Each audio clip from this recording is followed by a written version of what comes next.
মাশাআল্লাহ, আলহামদুলিল্লাহ। আজকে আমি নিয়ে এসেছি দই দিয়ে কিভাবে ছোট বিজনেস করা যায়। এটাকে বলতে পারেন মিনি বিজনেস। অনেকে এইভাবে করে থাকে। যখন আমি বাহিরে যাই বা মেয়েদের মাদ্রাসায় যাই, রাস্তার পাশে দেখি অনেকেই এভাবে নিয়ে বিক্রি করে। কর্ম কোনোটাই ছোট না। তো আসসালামু আলাইকুম প্রিয় ভাই ও বোনেরা, দেশ ও দেশের বাহিরে যে যেখানে আছেন সবাইকে জানাই আমার আন্তরিক শুভেচ্ছা ও সালাম। তো দেখতেই পাচ্ছেন আমি নিজে বাসায় বানিয়েছি, আর এভাবে আপনারা চাইলে নিজেরা বানিয়ে খেতে পারেন। এখানে আমি 1.5 কেজি দুধ নিয়েছিলাম। দুধগুলোকে ভালো করে আমি ঘন করে জাল করে নিয়েছি। আর শুধু দুধটাই জাল দিতে হয়, এই জন্য আগের ভিডিওগুলো দেখাই নাই, প্রায় মানুষই জানে। এই জন্য দুধটাকে ঘন করে নেওয়ার পর আমি এখন পরিমাপ মতো চিনি দিয়ে দিলাম। আর এই চিনিটা যতক্ষণ না গলে যায় আমি ওই পর্যন্ত সময় আমি জাল করব ভালো করে। এই যে বলক পাড়ছে, কিছু সময় বলকটা পারলেই চিনির পানিটা যেই হবে ওইটা হয়ে যাবে জাল করা। আর আমি দুধটাকে ছেঁকে নেই নাই, সর পড়েছিল অনেক। এগুলা যেহেতু বাসায় খাবো এই জন্য। তো দেখতে পাচ্ছেন আমি কিছু টক দই একটা ছাঁকনিতে দিয়ে দিচ্ছি, ভিতরে পানিটা ছেঁকে নেব। পরিমাপ মতো দিবেন, যে যার মতো দিতে পারে, 1 চামচ 2 চামচ বা একটু বেশি হলেও সমস্যা নেই। যাদের দইটা জমতে চায় না তারা একটু বেশি দিলেই বেশি ভালো হয়।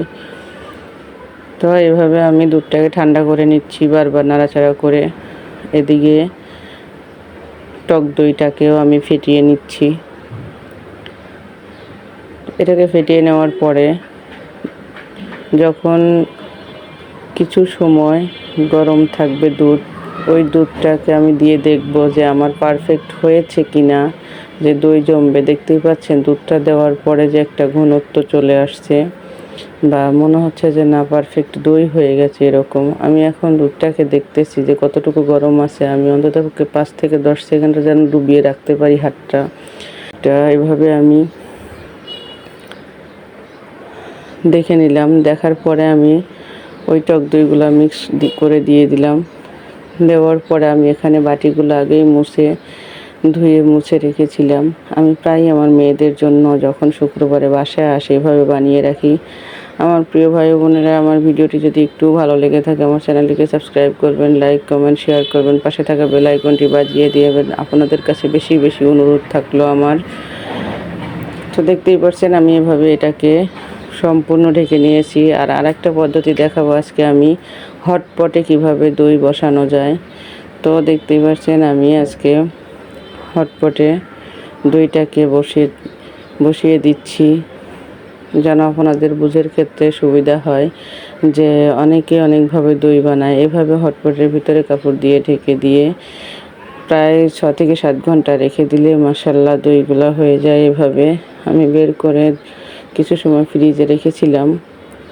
রাখার পরে এখন দেখবেন যে কতটা পারফেক্ট হয়েছে, আর খেতেও অনেক মজাদার হয়। যেহেতু এখানে কোনো কিছু ভেজাল মিলানো নাই। অনেকেই হয়তো অনেক কিছু মিলাতে পারে, কিন্তু আমি কিছুই দেই না, শুধু একমাত্র চিনি।